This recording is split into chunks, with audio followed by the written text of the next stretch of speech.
తమ్ముళ్ళు చెప్పినట్టు సైకోనే కాదు, అక్కడ భూతం ఉంది.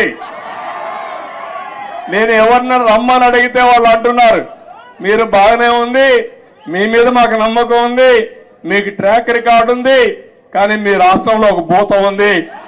ఒకవేళ వస్తే మళ్ళీ మీ ప్రజలు ఎప్పుడైనా ఆలోచిస్తే మళ్ళా ఆ భూతం ముందుకు వస్తే మేమేమవుతామని అడిగే పరిస్థితికి వస్తున్నారు. నేను చెప్పాను ఆ భూతాన్ని పూర్తిగా భూస్థాపితం చేసే బాధ్యత తీసుకుంటాం.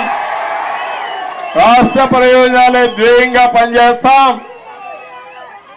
ఆ రాష్ట్రంలో మీరు చూస్తే రాజకీయాల్లో అర్హత లేని వ్యక్తులు రాజకీయాల్లోకి వస్తే ఏం జరుగుతుందో దానికి నిదర్శనం మొన్న 5 సంవత్సరాలు.